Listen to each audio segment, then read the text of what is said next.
नमस्कार, मैं कमल कौशिक और हमारे खास कार्यक्रम ब्रेकिंग बुलेटिन में स्वागत है आपका। आइए शुरुआत करते हैं ब्रेकिंग बुलेटिन की कुछ अहम खबरों के साथ।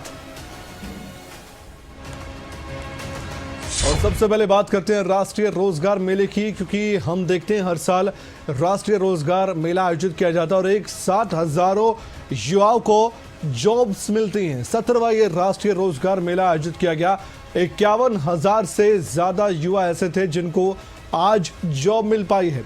नवनियुक्त पदाधिकारियों से भी वर्चुअली माध्यम से बातचीत की गई है। प्रधानमंत्री नरेंद्र मोदी की मैं बात कर रहा हूं, जिन्होंने इस पूरे कार्यक्रम को संबोधित भी किया।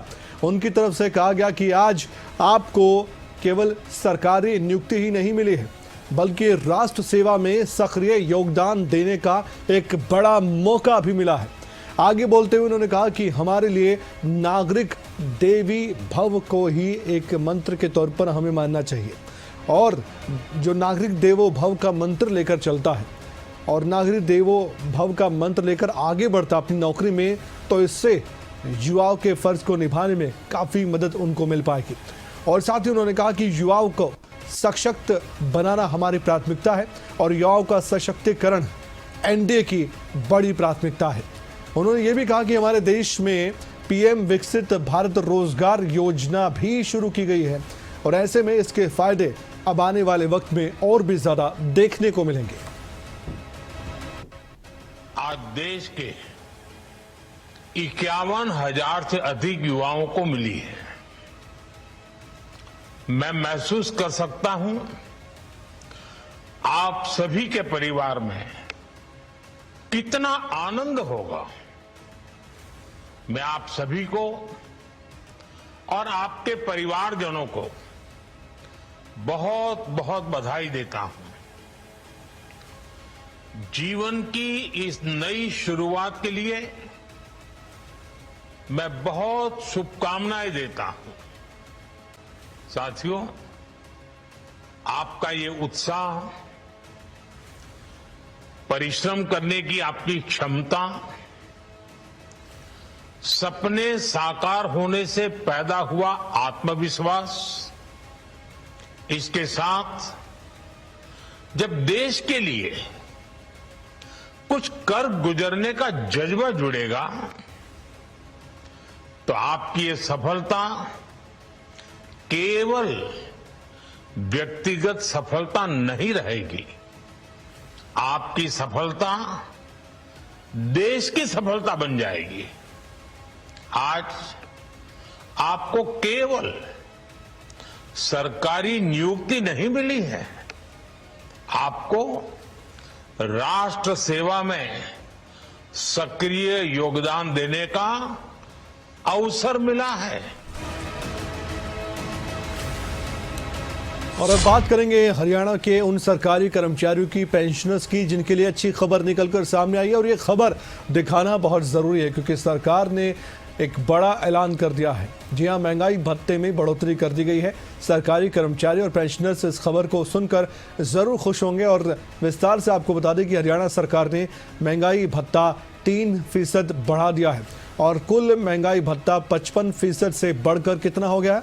58%, 3%, क्योंकि इसमें 55% से 3% जोड़कर अब 58% इसे माना जाएगा। बढ़ी हुई दरें 1 नवंबर से ज़रूर मिलेंगी, लेकिन साथ ही आपको बता दें कि 1 जुलाई से ये लागू हुई है, यानी कि जुलाई, अगस्त, सितंबर इन महीनों का भी फ़ायदा मिल गया।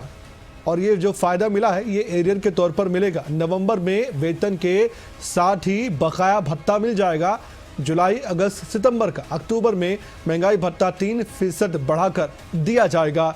और ज़ाहिर तौर पर महंगाई भत्ते से आप जानते हैं जिसे डीए भी कहा जाता है, और ये जो डीए बढ़ाया गया है, डियरनेस अलाउंस बढ़ाया गया है, इससे सरकारी कर्मचारियों की जो सैलरी है, ज़ाहिर तौर पर सैलरी तो है ही, लेकिन साथ ही ये भत्ता भी मिलेगा। तो जो क्षमता है उनकी खरीदारी की, क्योंकि महंगाई बढ़ती है, महंगाई भत्ता यानी कि महंगाई बढ़ती है, चीज़ों के दाम बढ़ते हैं या मकानों के दाम बढ़ते हैं। और जब एक कर्मचारी कोई भी अपना सपना साकार करने की सोचता है तो उसकी जो सैलरी है वो अलाउ नहीं करती है, इसलिए महंगाई के हिसाब से महंगाई भत्ता बढ़ाया जाता है ताकि उनकी खरीदारी की क्षमता बढ़ सके। इसे हम महंगाई भत्ता कहते हैं। आगे बढ़ते हैं। बात मुख्यमंत्री नायब सैनी की चरण सुहावे गुरु चरण यात्रा फरीदाबाद में चल रही है और आपको बता दें कि बड़े उत्साह के साथ ये यात्रा चलाई जा रही है। फरीदाबाद में चरण सुहावे गुरु चरण यात्रा में खुद शामिल हुए हैं मुख्यमंत्री नायब सिंह सैनी। तस्वीर आप देख सकते हैं, मुख्यमंत्री नायब सैनी की आस्था आप देख सकते हैं, उनका संबोधन भी हमें सुनने को मिला। इस यात्रा के बारे में भी उन्होंने बताया। ये यात्रा दरअसल दिल्ली से बिहार के पटना साहिब तक जा रही है। फरीदाबाद को दिल्ली के प्रवेश द्वार के रूप में जाना जाता है। गुरुओं की वाणी हमेशा हमारा मार्गदर्शन करती रहती है। हरियाणा सरकार 1 नवंबर से 24 नवंबर तक गुरु तेग बहादुर जी का 350वां प्रकाश पर्व मनाएगी। इस बात की घोषणा भी कर दी गई है कि दिल्ली से यह यात्रा प्रारंभ हुई है और बिहार में गुरु जी के जन्म स्थान तख्त श्री हरमिंदर साहिब जी पटना साहिब तक जाने वाली इस महान यात्रा का ये पहला फरीदाबाद में ये विश्राम स्थल रहा है। फरीदाबाद को दिल्ली का प्रवेश द्वार भी माना जाता है, हम सब जानते हैं। और आज यह प्रवेश द्वार पवित्र जोड़ा साहिब के माध्यम से साक्षात गुरु जी के चरणों की धूल को अपने मस्तक पर यह धारण कर रहा है। जिस नगर में गुरु जी के पवित्र चरण रुके वह नगर अपने आप में एक तीर्थ का रूप ले लेता है। और आज हमारा फरीदाबाद लाखों श्रद्धालुओं के लिए एक महान ये तीर्थ स्थल बन चुका है। ये हम सब के लिए गर्व की बात है। और ब्रेकिंग बुलेटिन में वक्त है इस वक्त की एक बड़ी जानकारी आप तक पहुंचाने का। दिल्ली से खबर यह है कि मुख्यमंत्री नायब सैनी फरीदाबाद के बाद दिल्ली पहुंचे हैं। हरियाणा भवन में इस समय बैठक चल रही है। इस बैठक के बारे में भी जानकारी दे दें। HSIIDC के अधिकारियों के साथ ही बैठक चल रही है। इस बैठक में NCR के उद्योगपति भी शामिल हैं। उद्योगपतियों की समस्याओं पर चर्चा हो रही है। हरियाणा में नए उद्योगों को लेकर भी चर्चा चल रही है, क्योंकि इंडस्ट्री के मामले में अगर देखा जाए तो हरियाणा पहले जैसा नहीं रहा। अब यहाँ पर इंडस्ट्री काफ़ी लग चुकी है। बड़े बड़े जो ब्रांड्स हैं या बड़ी बड़ी कंपनियाँ हैं और बड़े बड़े जो ग्रुप्स हैं उनकी इंडस्ट्री हरियाणा में लगती हुई हमने देखी है। चाहे मारुति हो या दूसरे प्लांट्स हो, दूसरी गाड़ियों की हो, या फिर बड़े बड़े जो मैंने बताया कि कंपनियों के मालिक हैं वो भी दिलचस्पी रखते हैं हरियाणा के इंफ्रास्ट्रक्चर, यहाँ की सुविधा को लेकर और ईज ऑफ डूइंग बिजनेस। इस मामले में हरियाणा कहाँ से कहाँ तक आया है ये आप जानते हैं। पुरानी बात हो चुकी है जब व्यापारियों को लगता था कि हरियाणा में उस तरह की सुविधाएं नहीं मिलती, लेकिन आज सभी राज्यों को कंपटीशन दे रहा है हरियाणा। और इसलिए HSIIDC की मीटिंग भी काफ़ी महत्वपूर्ण है। NCR के जो उद्योगपति हैं वो भी शामिल हुए हैं इस बैठक में, ये बताया गया है। और साथ ही आपको बता दें कि दिल्ली में ही CM नायब सैनी कई अहम मुलाकात भी करेंगे। मुख्यमंत्री नायब सैनी दिल्ली दौरे पर हैं और दिल्ली में CM नायब सैनी अहम बैठकें करने जा रहे हैं। मुलाकात में विभिन्न मुद्दों पर चर्चा भी होगी। आज शाम को मुख्यमंत्री नायब सैनी चंडीगढ़ जरूर आएंगे, लेकिन उससे पहले उनकी मुलाकातें काफ़ी ज़्यादा महत्वपूर्ण रहने वाली हैं। अभी मैंने आपको बताया कि HSIIDC की बैठक भी वो ले रहे हैं, लेकिन उसके बाद हो सकता है कुछ केंद्रीय मंत्रियों से भी मुलाकात हो जाए या फिर कुछ और महत्वपूर्ण शख्सियतों से भी वो मिल पाए।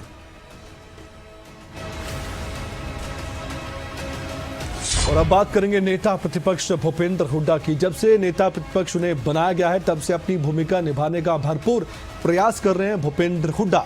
और साथ ही आपको बता दें कि अब वो खुद मीटिंग लेने जा रहे हैं कांग्रेस के विधायकों की, क्योंकि हरियाणा में कांग्रेस विधायक दल के नेता वो चुने गए हैं और इसलिए नेता प्रतिपक्ष बनाए गए हैं।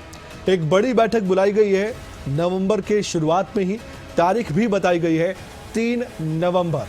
3 नवंबर को कांग्रेस पार्टी एक बड़ी बैठक करने जा रही है हरियाणा में। कांग्रेस विधायक दल की ये बैठक है। सभी विधायकों को आमंत्रित किया गया इस बैठक के लिए। उनके जो नेता है भूपेंद्र हुड्डा, वो इस बैठक की अध्यक्षता करेंगे। बड़ा मंथन होगा। विषय क्या रहेंगे? विषय मौजूदा राजनीतिक परिप्रेक्ष्य में क्या कुछ चल रहा है वो रहेगा विषय। इसके अलावा कांग्रेस के प्रदेश प्रभारी बीके हरिप्रसाद भी इस बैठक का हिस्सा रहने वाले हैं।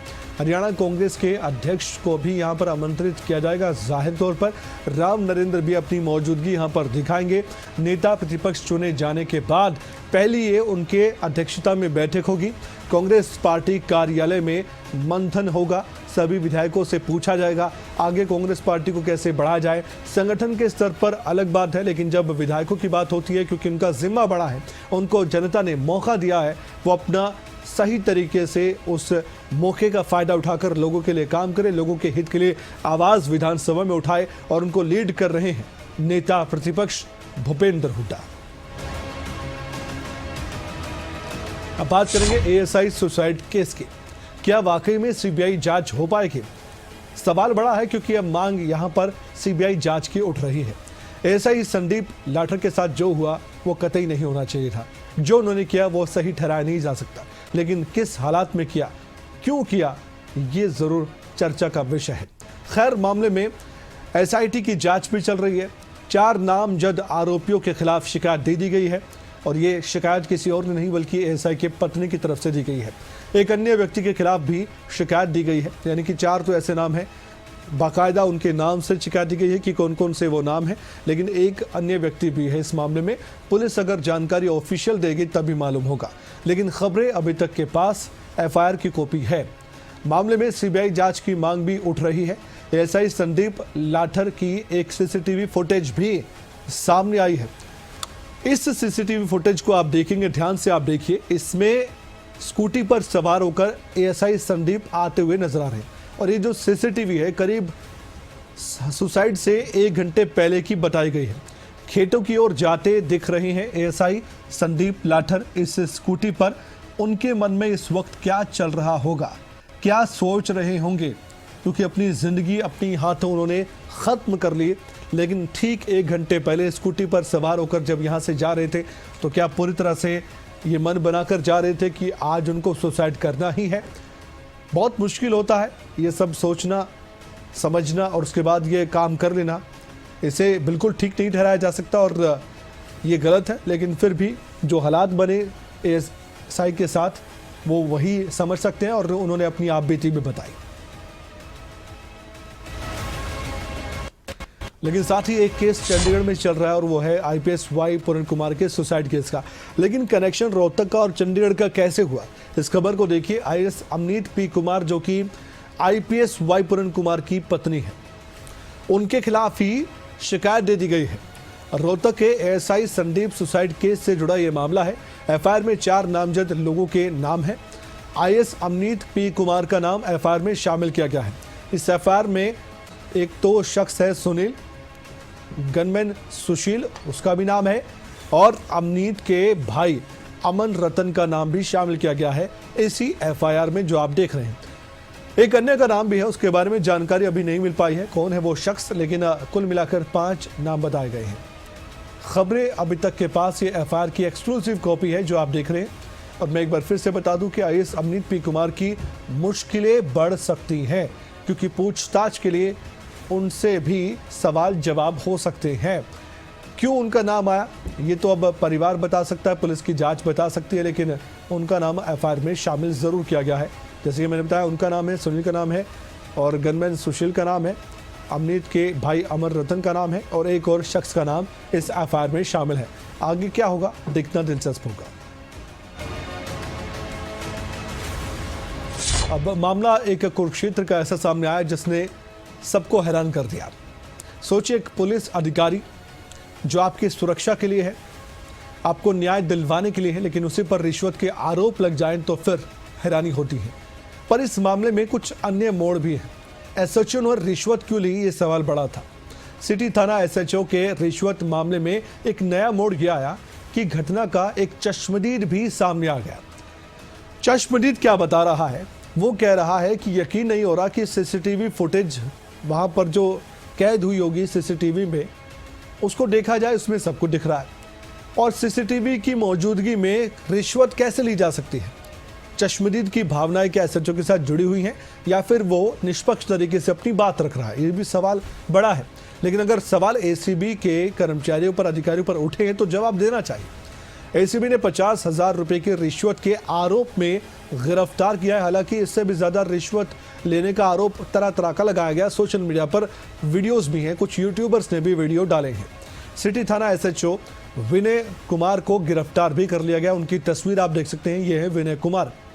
अब इनकी छवि कैसी थी वो तो इनको जानने वाले बता सकते हैं, लेकिन जो आरोप लगे उसके बाद चश्मदीद जो कह रहे हैं उनके सवालों के जवाब एसीबी को मीडिया के सामने और उनके सामने देने चाहिए जो इस पूरे मामले पर ही सवाल उठा रहे हैं। खैर, एसीबी अपना काम कर रही है, उसमें हम बाधा बिल्कुल नहीं डालना चाहते, लेकिन जो बातें कही जा रही है उनको तो हम रख सकते हैं।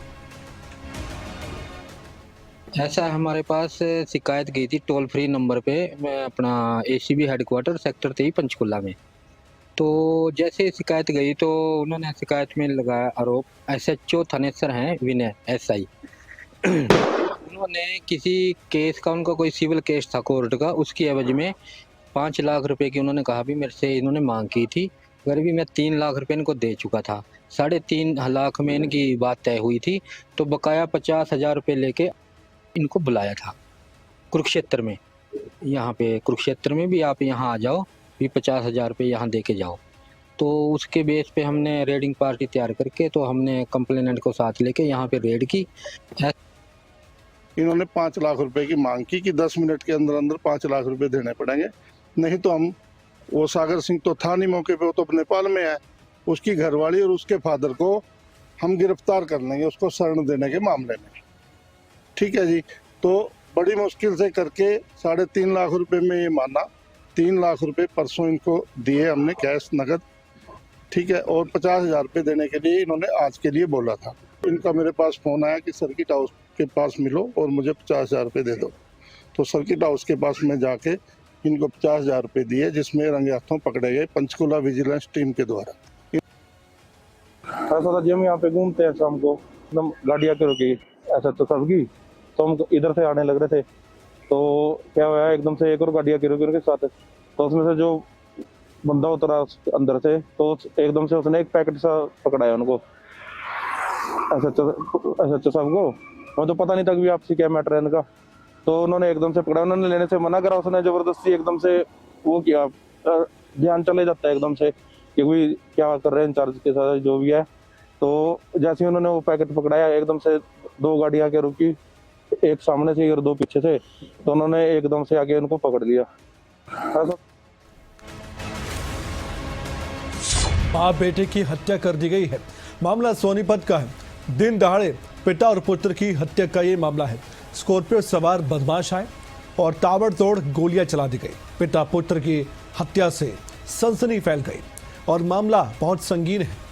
इस समय हरियाणा पुलिस अपराध को काबू करने की कोशिश कर रही है, अपराधियों को भी काबू कर रही है, एनकाउंटर भी हो रहे। बावजूद इसके हरियाणा में क्राइम का ग्राफ बढ़ रहा है। गोपालपुर के रहने वाले थे दोनों पिता पुत्र। जो मामला है वो क्या है, क्या कोई रंजिश थी, आखिरकार बदमाशों ने इन्हीं को निशाना क्यों बनाया है? कई तरह के सवाल हैं जिनके जवाब जांच के बाद मिल सकते हैं। पुलिस इस पूरे मामले की गहनता से जांच कर रही है। एक रिपोर्ट देखी हमारे संवाददाता नितिन आंचल की। सोनीपत में एक बार फिर हम कह सकते हैं कि सोनीपत में अब पुलिस का नहीं बल्कि गुंडों का राज है। दिन दहाड़े पिता पुत्र की हत्या ने यह बात साबित कर दी है। फिलहाल मौजूदगी 334 बी पर है और आप तस्वीरों में देख सकते हैं कि पुलिस तो जांच कर रही है और 1-2 नहीं बल्कि 30 से ज्यादा राउंड फायरिंग होती है।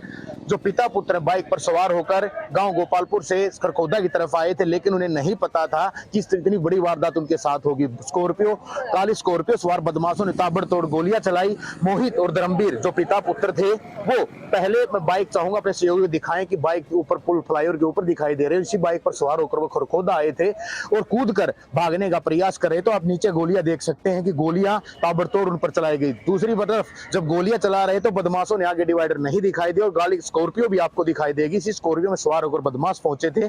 बताया जा रहा है कि किसी पुरानी रंजिश को लेकर पिता पुत्र पर 30 से ज्यादा राउंड फायर हुए और दोनों धर्मवीर और मोहित की मौके पर मौत हो गई है। फिलहाल पुलिस जांच कर रही है और अब उन बदमाशों का पता लगाने का प्रयास कर रही है। 3 से 4 टीमों का गठन हो चुका है, लेकिन अभी तक मीडिया के सामने पुलिस ने कोई भी बात नहीं रखी कि आखिरकार फायर करने वाले कौन थे और ये गाड़ी जो स्कॉर्पियो सवार बदमाश थे, क्योंकि इससे ही वो उतर कर भागे और किसी लड़के की बाइक छीनकर यहां से फरार हो गए हैं। फिलहाल पुलिस मामले में तफ्तीश आगे बढ़ा रही है, लेकिन एक बार फिर दिन दहाड़े हत्या ने सवालिया निशान खड़े कर दिए हैं कि आखिरकार पुलिस कर क्या रही है।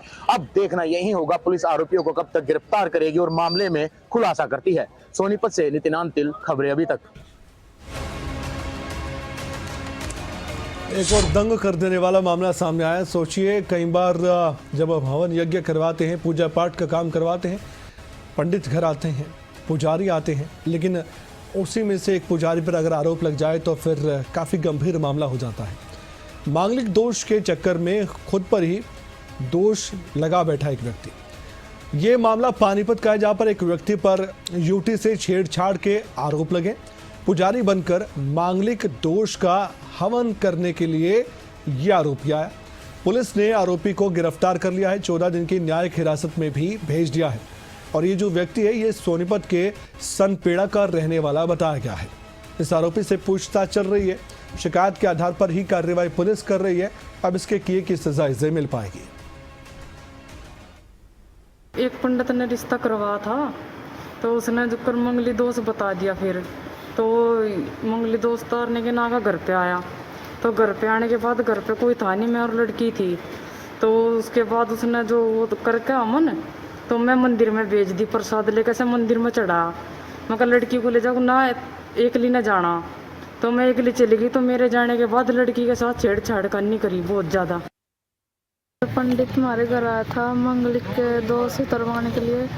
तो इसने कहा कि मंगल दोष उतारना, तो हमन उमन करवाया। उसके बाद मम्मी मंदिर में भेज दी इसने। तो फिर मंदिर में भेज दी, तो मैं अकेली थी रसोई में। तो उसने मेरे साथ छेड़खानी करी, ज़बरदस्ती करने लगा। फिर पंडित आज लड़की ने शिकायत दी थी कल। उस शिकायत पे FIR दर्ज करके जो आरोपी है वीरेंद्र सिंह उसको सामने तफ्तीश करने के लिए बुलाया गया, पूछताछ की गई। तो उसके खिलाफ एविडेंस आने पर हमने अरेस्ट कर लिया उसको और आज कोर्ट में।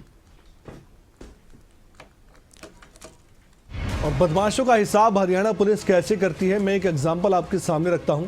ये मामला है फरीदाबाद का, जहां पर फरीदाबाद में एक रेस्तरां के बाहर खूब हुड़दंगबाजी की गई थी। दीपावली के मौके पर कुछ बदमाशों ने एक रेस्तरां के मालिक के साथ जो किया, वो मामला जब सामने आया तो उसके बाद DGP तक भी मामला पहुंचकर सीधे एक्शन लिया गया। लेकिन पुलिस ने क्या कार्रवाई की वो आपके सामने है। इन बदमाशों को पकड़ा तो गया, गिरफ्तारी भी हुई, लेकिन पथराव करने वाले इन बदमाशों को सबक कैसे सिखाया गया, ये देखिए आप तस्वीरें। गंजा किया गया, इनको सड़कों पर घुमाया गया और उसी होटल के सामने ले जाया गया और माफ़ी भी मंगवाई गई। लोगों में सुरक्षा का संदेश देने के लिए कि हम आपकी सिक्योरिटी के लिए हैं। कोई बदमाशी करेगा उनका हश्र क्या होगा, और जो ज़्यादा दबंगबाजी करने की कोशिश करेगा उनका इलाज क्या है पुलिस के पास, ये दिखाने का प्रयास इन तस्वीरों में किया गया है। जहां पर इन्होंने पत्थर फेंके, जहां पर पथराव किया, वहीं पर जाकर गंजा करके घुमाया भी गया, माफ़ी भी मंगवाई गई। और ये सभी लोग देख रहे थे कि इनका इलाज क्या होता है। और ये सभी बदमाश भी देख लें कैसे मुंह छिपाए आगे बढ़ते हुए बदमाश दिख रहे हैं। अब ऐसा ही होगा उन बदमाशों का। गुंडा कोई बनने की कोशिश करेगा, गुंडागर्दी करेगा, तो फिर यही इलाज है। क्यों मारा? मेरे बच्चे को, अच्छा मेरे बच्चे की जान बच गई। पैसे नहीं थे, बोल रहे थे मेरे पास पैसे नहीं है, कल दे देंगे। आपके बच्चे रोजी? हाँ, फिर मेरे बच्चे की जान बच गई। बता, अब 3-4 दिन हो गए मेरे घर में रोटी नहीं, कुछ नहीं बन रहा, ना नींद आ रही है ना कुछ आ रही है। हम अपने बच्चे की पब्लिक की सेवा करते हैं रात को भर के, दुनिया की गालियाँ सुनते हैं, सब कुछ सुनते हैं, ताकि नहीं हमारा चलो सेवा सबकी करते हैं। फिर ऐसे लड़के को मानना चाहिए, जमानत नहीं होनी चाहिए। आज मेरा बच्चा बच गया, कोई बात नहीं है। दिवाली वाले दिन 10:30 पौने 11 बजे की बात है। गाड़ी से ये हॉर्न पे हॉर्न बजाया जा रहा था। हमारी गाड़ी में सर्विस नहीं थी। 5 मिनट बाद उतर के आया, ये गाली गलौज करने लग गया, सामान क्यों नहीं दे रहा। हमने इसे मना किया कि सर्विस नहीं है। उसके बाद आके हमने पैसे वैसे मांगे, दिए नहीं। गाड़ी से डंडे लेके आ गया। डंडे लेके काउंटर पे डंडे मारे, एक कस्टमर को भी पीठ पे डंडा मारा। हमने इसको दुकान से धक्का वक्का दे के निकाल दिया। उस समय धक्का दे के भेज दिया। काम का टाइम था, दिवाली त्योहार का दिन था। 3 बजे ये 3 गाड़ी भर के 17 से 18 लोग लेके आया। बियर की बोतलें, पत्थर, डंडे, नारियल छिलने वाली खुरपी, उससे इसने वार किया। फिर चोट 2-3 बंदों को चोट लगी है, भाई साहब को लगी है और मेरे को हाथ में फ्रैक्चर वगैरह है, उनके भी हाथ में फ्रैक्चर आया है। पुलिस की कार्रवाई से बिल्कुल संतुष्ट है। उनके साथ यही जी, ये 20-21 की रात की बात है। 10:30 बजे के लगभग 3-4 युवक जो अपना भोजनालय है NIT बस स्टैंड के पास, वहाँ पर सामान लेने के लिए आए थे। तो वहाँ पर उनका कुछ लेन देन, सामान की पेमेंट के ऊपर कुछ रोड़ा हो गया था। वो तो उनकी वहाँ पे कहा सुनी होगी, जिसके उपरांत वो वहाँ से चले गए। उसके उपरांत तो दोबारा लगभग सुबह 3 बजे के लगभग 2 गाड़ियों में वहाँ पे बंदे आए, 8-10 बंदे आए, जिन्होंने वहाँ पे मारपीट की। तो इस सूचना पर पुलिस ने थाना कोतवाली मामला दर्ज कर लिया है और इस मामले में मुख्य आरोपी से 3 आरोपियों को गिरफ्तार कर लिया और एक गाड़ी को भी बरामद कर लिया है। अन्य आरोपी की तलाश की